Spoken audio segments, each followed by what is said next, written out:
China is angry, firing fresh threats directly at Canada. You asked what kind of consequences there would be, said a foreign ministry spokesman today. I can tell you in one sentence, he said, it's totally up to Canada.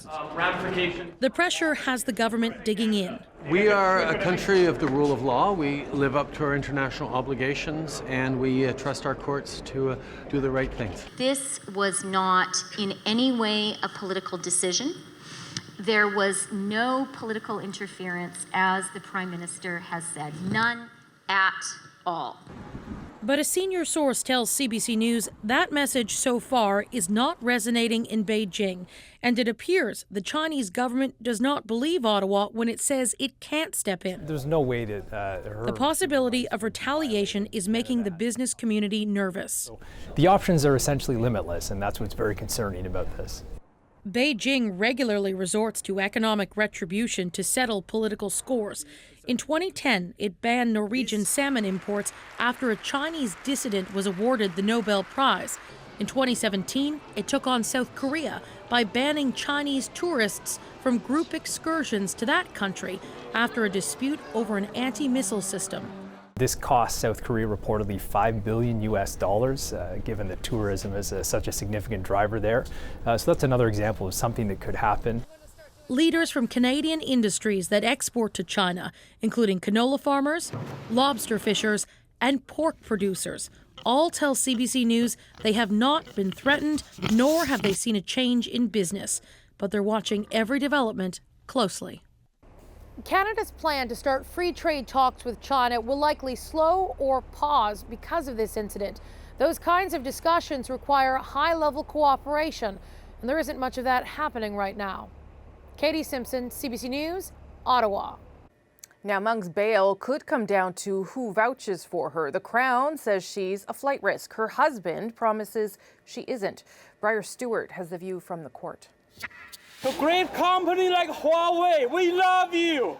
We want to make our voice over here.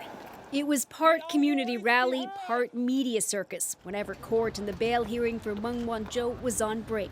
If Canada let her go to US, so yeah, I think her life would be in risk.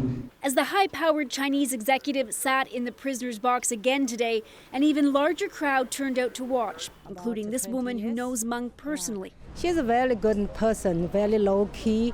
So I think the Huawei, all the leadership, they all have a very good, a good reputation. Meng's lawyer said if she's released, she would hire a private surveillance firm. The owner testified that 2 security officers and a driver from his company would escort her wherever she goes. She would also be required to wear an electronic monitoring bracelet. Legal experts say given Meng's personal circumstances, bail would likely be very high.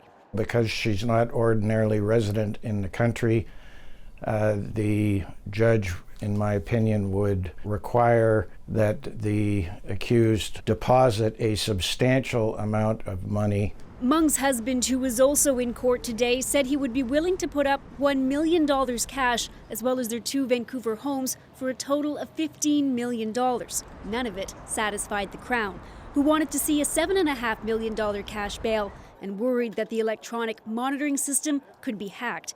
I'm not suggesting that this would happen, he said, but I'm saying that there would be the potential ability to compromise the system, given he says that Meng is the CFO of a telecommunications giant. The judge didn't make a decision on bail today because there's still one outstanding issue. Meng's lawyer wanted her husband to act as a surety, basically someone that would ensure she would abide by bail conditions. But he isn't a resident of BC, and it's not clear whether he could remain in the country throughout the entire extradition process, which could take years. Briar Stewart, CBC News, Vancouver.